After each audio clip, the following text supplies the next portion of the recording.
शिवे देहे प्रतिष्ठिते, हमारी यह श्रद्धा है। आने जाने की प्रक्रिया तो माया में होती है। आने जाने की प्रक्रिया जब बिल्कुल खत्म हो जाती है तब ब्रह्म दर्शन की बात होती है। जब तक मन चल रहा है, आंख चल रही है, हाथ पैर चल रहा है, इंद्रियां चल रही हैं, चेतन प्रवाहित हो रहा है, जब तक ये सब क्रियाएं हो रही हैं तब तक तो दर्शन की बात बहुत दूर है। जब इंद्रियों की गति कुंठित हो जाती है, विकार सारे मर जाते हैं, विषयों की वासना स्वाहा हो जाती है और जड़ के सारे आवरण नष्ट हो जाते हैं, बिल्कुल चैतन्य अवस्था प्राप्त हो जाती है। उस अवस्था में जो दर्शन होता है उसी को शिव दर्शन कहें, ब्रह्म दर्शन कहें। और उस दर्शन का तो ऐसा आनंद होता है, आग में भी बिठा देगा तो दर्शन के आनंद कम नहीं होंगे। जागृत में कौन के सपने हूँ नहीं दुख द्वैत दर्शन बात कोटि को है, स्वप्न में भी दुख और द्वैत का दर्शन नहीं होगा।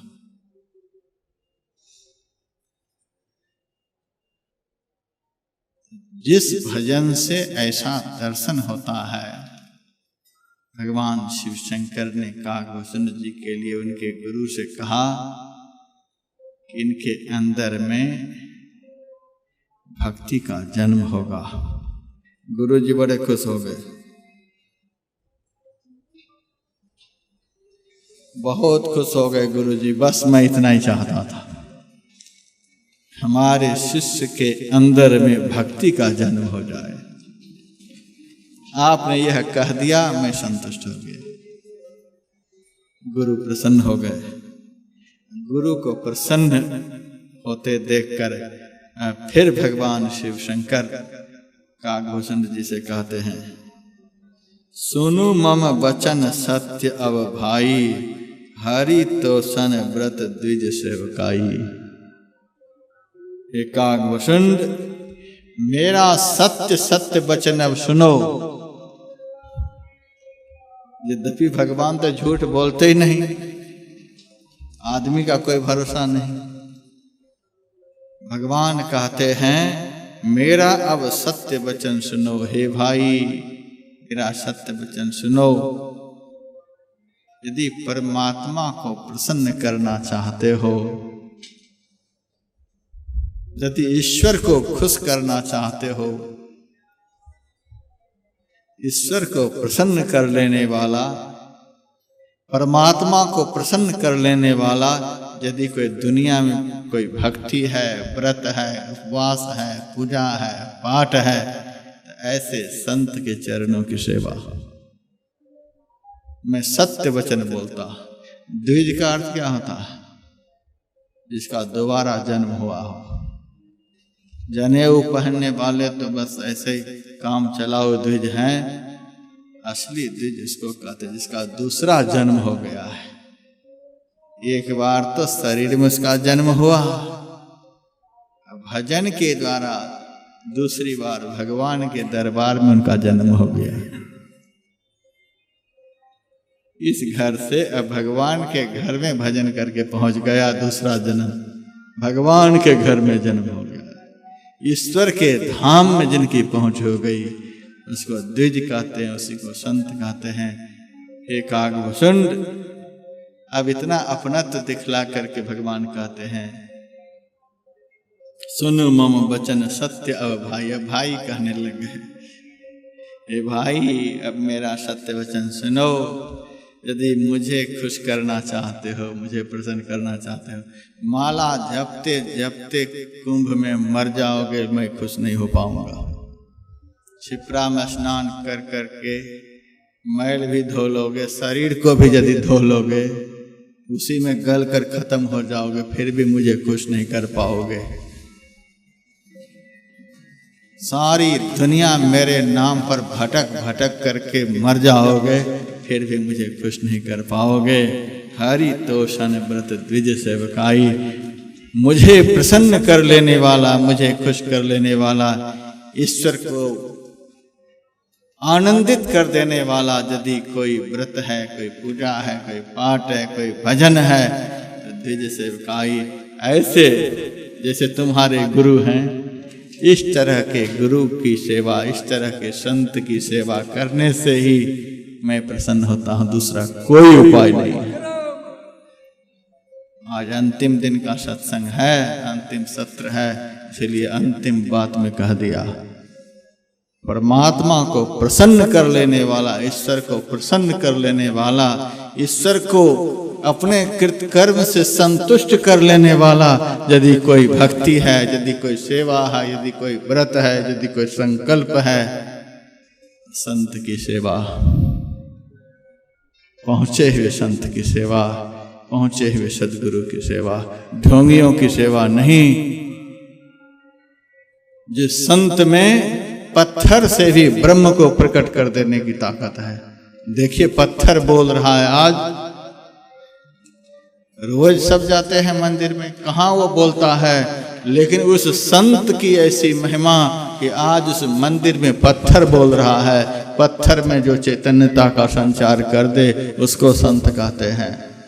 जड़ता में जो चैतन्यता का संचार कर दे उसको संत कहते हैं। ऐसे संत जो पत्थर में ब्रह्म को प्रकट कर दे, प्रहलाद ने प्रकट करके दिखला दिया। मीरा गई अयोध्या, सारी दुनिया अयोध्या जा रही है, भगवान राम के मंदिर में पहुंचती है। मीरा का व्रत था, मैं भगवान कृष्ण को छोड़कर कहीं नहीं सिर झुकाऊंगी। राम की मूर्ति सामने है, सारी दुनिया देख रही है कि मीरा आई है, लेकिन सिर नहीं झुकाती है। मीरा कहती है, हे प्रभु, आपको पता है कि मीरा अकेली है, मीरा के साथ और कोई नहीं। सारी दुनिया से भटक भटक करके मीरा आपकी शरण में आई है, और आप अपना रूप बदल करके मेरे सामने खड़े हो, जरा भी दया नहीं आती है। पत्थर की प्रतिमा बदल गई, राम की मूर्ति कृष्ण की मूर्ति बन गई है। इसको संत कहते हैं। मीरा कोई सामान्य नारी नहीं। मीरा बनने के लिए लोग लाइन में लगे हुए, हम भी मीरा बनेंगे, हम भी मीरा बनेंगे। लेकिन मीरा बनने के लिए तो इतनी ताकत होनी चाहिए जो पत्थर को भी बदल दे। पत्थर को बदलने के लिए मीरा के जीवन चरित्र को पढ़ करके देखें, मीरा ने क्या भजन किया है। अंगूठी अपने आप मीरा के अंगुली से खुल गई।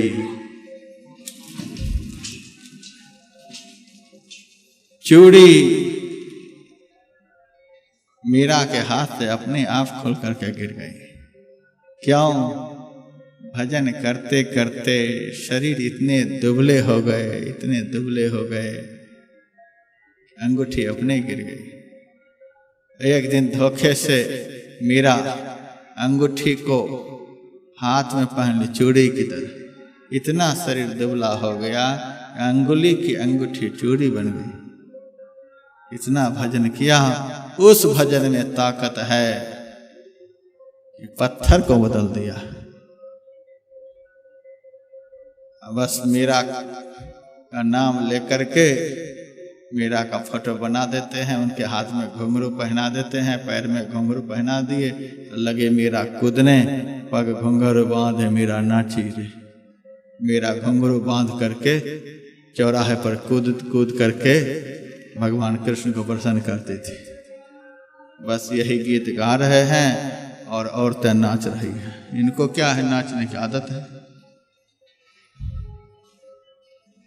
नाचना क्या है? परमात्मा दर्शन से जो अंदर में दिव्य आह्लाद प्रकट होता है, वह आह्लादकारी भजन ही अंदर का नृत्य है।